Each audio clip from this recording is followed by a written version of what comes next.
We're going to move on to somebody who actually is a bridge, because Mr Kyriacos Tsioupras is a bridge between Cypriot and British print media. He's worked for so long both in Cyprus and in British media that, as I say, he epitomises so much about it. So let me hand over to him on the Thank you, media. Robert.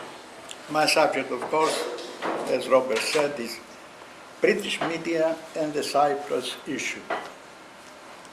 During the 50 years period since independence, having followed rather closely the British media and more so the British press, I can distinguish in very general terms, of course, 4 phases regarding their stance on the Cyprus issue.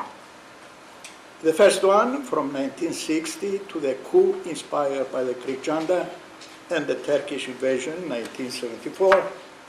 The second from the time of the coup and the Turkish invasion to the illegal unilateral declaration of independence by Rauf Denktash in 1983.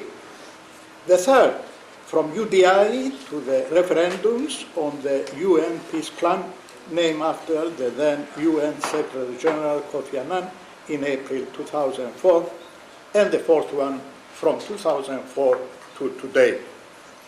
During the first phase, from 1960 to the coup and the Turkish invasion, British media gave full support to the Declaration of Independence, understandably so, because the Zurich Agreement safeguarded in the best possible way for the British side the military bases and other British interests.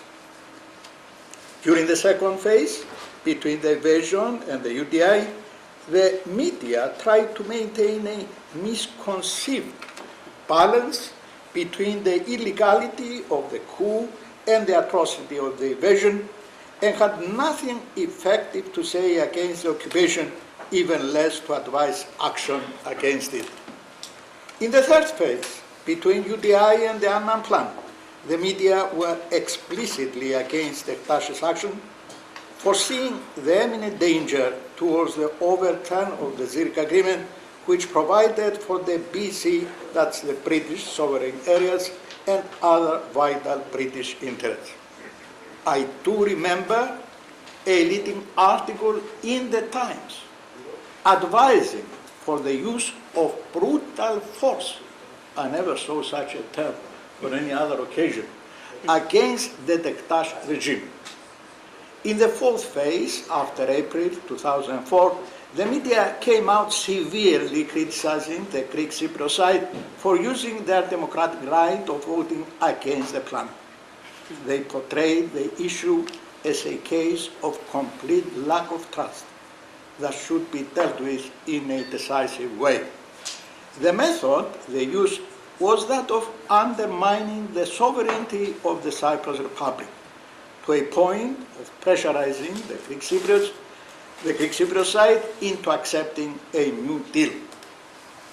After April 2004, only government statements and the BBC would use the term Cyprus government, the term used in most cases by the press was and is Greek Cypriot government, or words to that effect.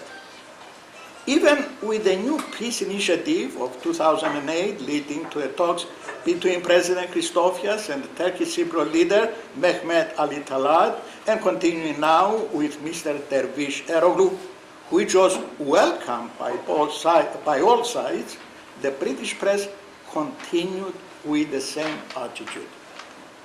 It is very difficult to overestimate the effectiveness of this terminology campaign.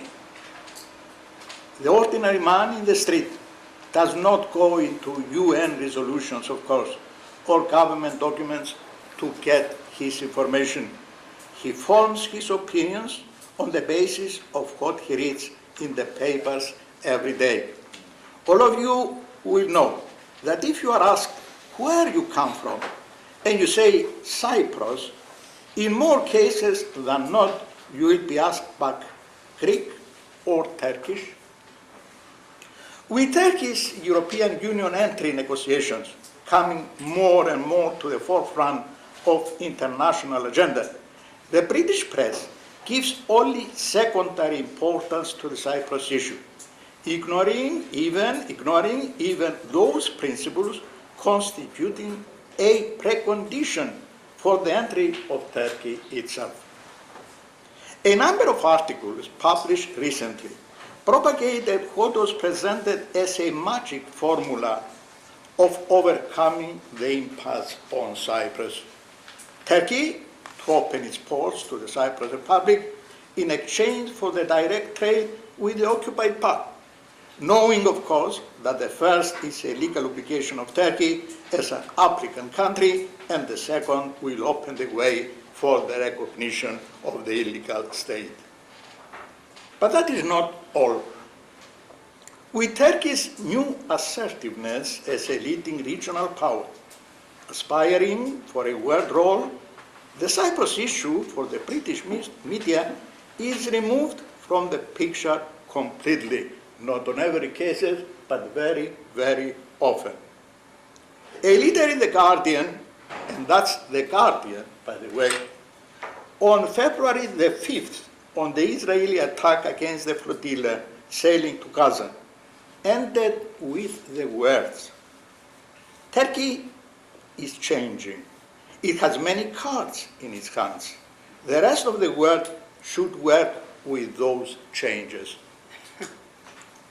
Any reader who didn't know wouldn't even imagine by reading the article that that country is actually occupying more than 1/3 of another country, member of the European Union. Another article in the Financial Times, also at the beginning of June, quotes the Turkish Prime Minister Recep Tayyip Erdogan, describing the Israeli attack on the Turkish port as state terrorism contrary to international law, which of course it was. But wouldn't that fit exactly to what Turkey did to Cyprus, only multiplied, of course, by many, many more times? Yet there was nothing about Cyprus in that article. We are still looking for words to describe this attitude. Thank you.